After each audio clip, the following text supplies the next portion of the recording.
नमस्कार, आप देख रहे हैं इंडिया टीवी। आपके साथ मैं हूं पंकज भार्गव। पाकिस्तान में ना महंगाई पर काबू हो पा रहा है, ना मुल्क के अंदर भड़कती विद्रोह की आग पर। सुप्रीम कोर्ट, फौज और पाकिस्तान सरकार सत्ता के लिए इस कदर गुत्थम गुत्था हो चुके हैं कि महंगाई और भुखमरी से जूझ रहे आम पाकिस्तानियों की उन्हें कोई परवाह नहीं रह गई और ना ही डूबते मुल्क को बचाने में दिलचस्पी। पाकिस्तान की भुखमरी और कंगाली वैसे तो दुनिया में जग जाहिर है, लेकिन इस कंगाली का ऐसा इंटरनेशनल तमाशा बन गया कि दुनिया भी हैरान रह गई कि क्या कोई मुल्क ऐसा भी हो सकता है। आप भी देखिए वो इंटरनेशनल तमाशा। सरगेई लावरोव, रूसी विदेश मंत्री, और सामने हीना रब्बानी खार, पाकिस्तानी उप विदेश मंत्री। We are not a big power like Russia. We are not a big power like Russia. बातचीत की इस टेबल पर ऐसा क्या हो गया कि पूरी दुनिया में पाकिस्तान शेम शेम ट्रेंड होने लगा। खुद पाकिस्तानी क्यों अपनी सरकार और अपनी विदेश मंत्री की थू थू करने लगे। बिल्कुल नॉन सीरियसनेस है। इनको डील ही नहीं करना आता किसी भी मुल्क से। रशिया जैसी कंट्री है, उधर से आपने अगर सस्ता पेट्रोल लेना है, आप एक प्रॉपर डेलीगेशन भेजें जो जाके बात करे, जो जाके डील को मैच्योर करे। एक तो पाकिस्तान ने अपने आप को शो किया, देखिए जी हमने किया, हम गरीब मुल्क है और बड़ी हम अपनी तरफ से ना बचत कर रहे हैं। और मैं समझता हूँ जो हमारा पाकिस्तान है, हमारा पाकिस्तान ये शुरू से ही डिफॉल्ट में है। It means कि you are not still mature enough, you are not still organized enough. मुनासिब यही समझा गया कि minister of state Hina Rabbani खर साहबा को भिजवाया जाए। सरप्राइज ही हुआ कि हमारे फॉरेन मिनिस्टर नहीं गए। इनको देख तो लगता नहीं है कि पाकिस्तान को ये प्राइम मिनिस्टर तुम्हारा ये लगता नहीं है, जो अभी है जोकर लगता है। उनकी पिक्चर किसी को दिखाएं, हम लोग प्रोटेस्ट पे जाते हैं नवाज शरीफ के घर के बाहर, इवन वहाँ जो पुलिस वालों को ये बुलाते हैं उनको नहीं पता कि ये नवाज शरीफ कौन है। रूसी विदेश मंत्री सरगेई लावरोव के साथ 4 लोगों की टीम थी, लेकिन पाकिस्तानी उप विदेश मंत्री हीना रब्बानी सिर्फ एक अफसर के साथ उनके सामने थी। देखिए पाकिस्तान के इस रवैये से रूसी विदेश मंत्री कैसे चौंक गए। The rest of my team. We have a small team, and the rest will come. No worry. We are traveling with a small team, and we have a small embassy. चंद रोज पहले ये बैठक हुई उज्बेकिस्तान के समरकंद में। गौर कीजिए, table पर पाकिस्तान का झंडा भी उल्टा है और इसी उल्टे झंडे की तरह पाकिस्तानी सरकार और उसके मंत्रियों की अकल भी उल्टी है। We are not a big power like Russia. Don't be too modest. We are friends. Friends do not care about the size. And after all, small is beautiful. रूसी विदेश मंत्री के साथ हीना रब्बानी के इस कुल 28 सेकंड के वीडियो पर पाकिस्तान में हाय हाय मच गई है। पाकिस्तान की डिप्टी फॉरेन मिनिस्टर रशिया के साथ एक मीटिंग में जिसमें रशिया के फॉरेन मिनिस्टर मौजूद थे वो गई हैं और वहाँ पे रशिया के फॉरेन मिनिस्टर ने ये बोला है कि आपकी टीम किधर है। तो इन्होंने कहा जी हमारा तो यही टीम है, क्योंकि हम छोटी सी कंट्री है, गरीब मुल्क है। रशिया जैसे कंट्री ने प्रॉपर डेलीगेशन बिठाया था और पाकिस्तान जो एक साइड पे खुद हम कह रहे हैं। मेरे ख्याल से इसमें 2 बातें मैं कह सकता हूँ नफसियाती तौर पर। एक तो पाकिस्तान ने अपने आप को शो किया, देखिए जी हमने किया, हम गरीब मुल्क है और बड़ी हम अपनी तरफ से ना बचत कर रहे हैं। लेकिन दूसरी पहलू ये भी हो सकता है कि हमने उस दौरे को सीरियस नहीं लिया। तीसरी बात ये भी है कि हो सकता है हमने अमेरिकन जो कंट्रीज हैं, यूरोपियन कंट्रीज हैं, उसका भी हमें डर खौफ हो कि हम उनके साथ जाके मिल रहे हैं ताकि इनके साथ हमारे तल्लुकात खराब ना हो जाए। तो आपको ऐसा नहीं लगता कि इस तरीके से ना हम यहाँ के रहेंगे ना वहाँ के रहेंगे, हमें जो पैसे देगा हम उसकी मानेंगे? तो शुरू से ही ऐसे हो रहा है और मैं समझता हूँ जो हमारा पाकिस्तान है, हमारा पाकिस्तान ये शुरू से ही डिफॉल्ट में है। इस बैठक के बारे में इंटरनेट देखिए। कोई पाकिस्तानी मंत्री को बेशर्म कह रहा है, कोई कह रहा है कि पाकिस्तान की इंटरनेशनल बेइज्जती हो गई, कोई कह रहा है कि बेइज्जती का सफर बदस्तूर जारी है, और कहने वाले तो ये भी कह रहे हैं कि हिना रब्बानी को इस बैठक में भेजना ही नहीं चाहिए था। मुनासिब यही समझा गया कि minister of state Hina Rabbani खर साहबा को भिजवाया जाए। वहाँ पे सारे फॉरेन मिनिस्टर्स मौजूद थे, यहाँ तक कि रशिया के फॉरेन मिनिस्टर सरगेई लावरोव भी थे। सरप्राइज़ ही हुआ कि हमारे फॉरेन मिनिस्टर नहीं गए। लेकिन कोई इतने सरप्राइज़ की बात भी नहीं है, सच्ची बात तो पूछिए, क्योंकि अभी तक हमारे फॉरेन मिनिस्टर ने काबुल का दौरा भी नहीं किया। वो जो पहला दौरा यहाँ से हुआ PDM की हुकूमत के आने के बाद, वो भी minister of state Hina Rabbani खारी का हुआ।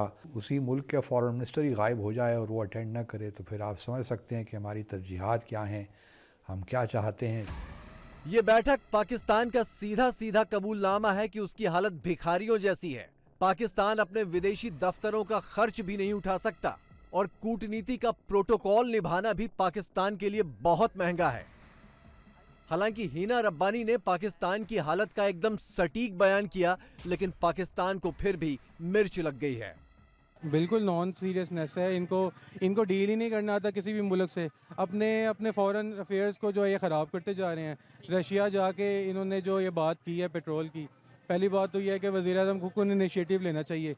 रशिया जैसी कंट्री है, उधर से आपने अगर सस्ता पेट्रोल लेना है, आप एक प्रॉपर डेलीगेशन भेजें जो जाके बात करे, जो जाके डील को मैच्योर करे, बजाय इसके कि यार आप एक बंदे को भेज दें फॉरेन मिनिस्टर को और जाओ, उसको कुछ पता है कि क्या हालात है। इससे तो जाहिर होता है कि ये मामला संजीदगी से आगे नहीं बढ़े। हमारे रिलेशन तो चले एक जगह, हम वहाँ से ऑयल ले सकते हैं, क्रूड जैसे इंडिया ले रहा है, सारी दुनिया लेती है, इंडिया बहुत ज्यादा गंदम लेती है, तेल लेते हैं, इंडिया ले रहा है और सस्ता तरीन तेल मिल रहा है और हमें भी मिलना चाहिए। यहाँ पे इतनी प्राइस हाइक हो गई है पेट्रोल की। सबसे ज्यादा क्रूड ऑयल भी इस टाइम रशिया से इंडिया ही ले रहा है। फ्री ट्रेड डील की डिस्कशन भी हो रही है। वो सिर्फ अपने मुल्क का मफाद देखते हैं, वो ये नहीं देखते कि अपना दूसरे मुल्क का मफाद। वो कहते हैं जिसमें हमारा फ़ायदा है वही वो काम करते हैं। पाकिस्तान की दुनिया में जग हंसाई और विदेश नीति का तमाशा पहली बार नहीं बना है। खुद उसके मंत्री इस काम में महारथी हो चुके हैं। नवंबर में यही हिना रब्बानी खार तालिबान से झड़पों के मुद्दे पर बातचीत के लिए काबुल पहुंच गईं, लेकिन तालिबानी रक्षा मंत्री ने उनसे मिलने से ही इनकार कर दिया था। बातचीत तो दूर की बात। इनको चाहिए था यहां से जाने से पहले अपनी अपॉइंटमेंटें, रजामंदियां लेकर जाते। ये आप मैच्योरिटी का अंदाजा यहीं से लगा लें।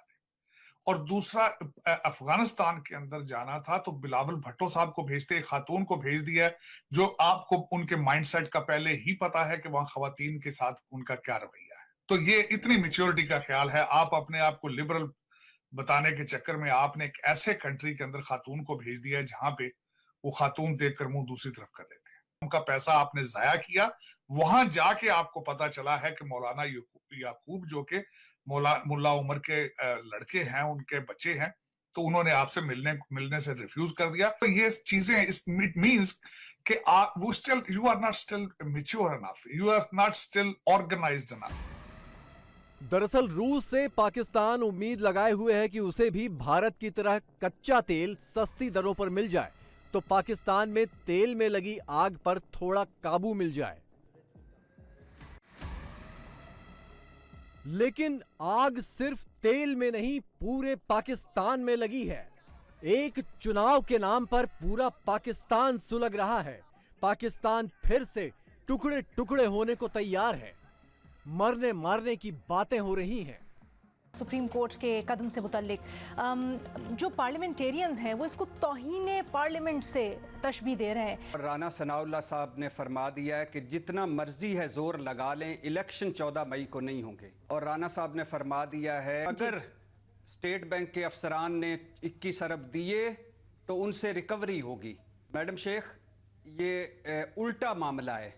पार्लियामेंट का एक तरह से मार्शल लॉ लगा हुआ है मुल्क में। अधूरी पार्लियामेंट, जाली पार्लियामेंट।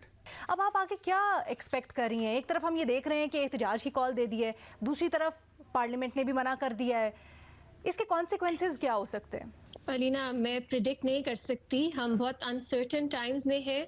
मेरी नज़र में बहुत अहम है कि हम सुप्रीम कोर्ट के डोमेन को और पार्लियामेंट के डोमेन को अलग अलग रखें और शॉर्ट टर्म आउटकम्स के लिए हम हमारा पूरा आईनी स्ट्रक्चर जो है उसको तबाह ना करते हैं।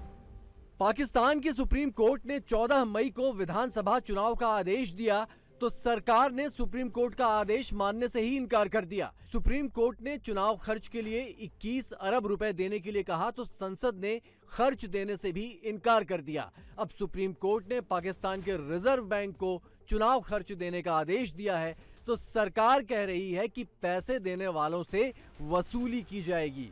यानी पाकिस्तान में सुप्रीम कोर्ट, संसद और फौज आपस में ही गुत्थम गुत्था हैं।